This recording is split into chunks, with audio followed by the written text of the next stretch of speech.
na nagsilbi sa Center Club doon. And maraming salamat doon sa mga bagong club members and officers natin ngayon na pinamumunuan ni Mark Ivan Ligaspi. Maraming salamat, and yung mga kasama niya na officers later on, papakilala namin sila sa inyo. And sa inyo guys, maraming salamat sa pagdalo, sa pakikisalo at pakikihalubilo sa kaganapang ito ngayong 2025. Actually, ilang hours na lang? 5, 6, 7, 8, 9, 10, 11. Less than 8 hours to go before 2026. Sasalubungin na natin yung bagong taon. But ang gusto kong ibitaw mensahe sa inyo guys is yung pakikiisa. Alam nyo, sinasabi nila, it takes a village to raise a child.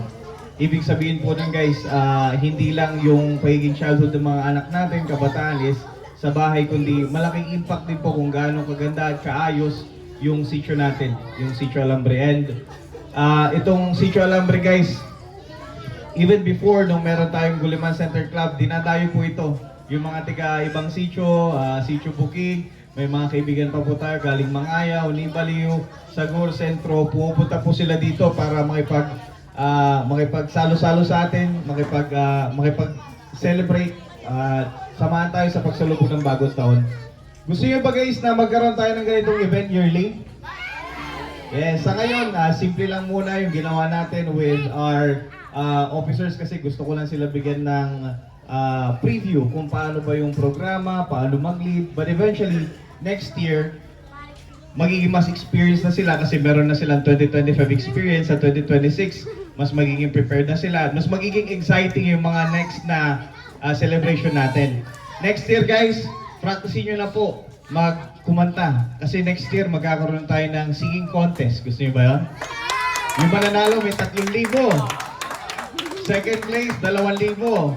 Third place, 1,000. Sa mga bata, practicein nyo na sumayaw kasi magkakaroon tayo ng dance contest.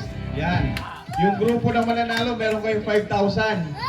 Okay? So, gawin natin masaya yung celebration natin. Magsama-sama tayo, nasalubungin yung bagong taon. Kasi sa mga hindi po nakakalam, at itong mga bata na to for sure, marami silang nakakalaro ngayon na hindi nila alam na pinsan pa nila. Oo, galing po tayo sa clan ng Manzano. Yan. Nahalo-haloan na po ng apelido, nagkaroon sila ng family ng Hunyo, ng Anghel, pero may blood pa po kayo na Manzano. Yung mga kaibigan natin ng mga La Madrid, Mostoles, Bacarag, yan yung mga naunang apelido po dito sa Sitio Alambre. So, ang hiningi ko lang sa inyo is pagtulungan natin na i-build yung community natin. Kung hindi man natin magawa sa buong Guliman, at least man lang sana sa Sitio Alambre. Kasi bakit? Kasi kung hindi natin ginawa yun guys, wala na tayong pinagkaiba sa mga tiga Manila. Sa mga tiga Manila, kapitbahay nila, hindi nila kakilala. Gusto ba natin yon? Yung kapitbahay mo, hindi mo kilala? Kasi yun yung culture eh. Yun yung what makes us different dito sa buhay probinsya. Tsaka gagawin nating masaya guys, no? Gagawin nating masaya yung mga year-end celebration natin para yung mga kamag-anak natin na nasa ibang lugar, magkaroon sila ng excitement na i-celebrate yung New Year dito sa Guliman, dito sa probinsya, dito sa Alambre. I-share ko po yung vision ko sa inyo. Ngayon, simple pa lang. Next year, medyo mas masaya na.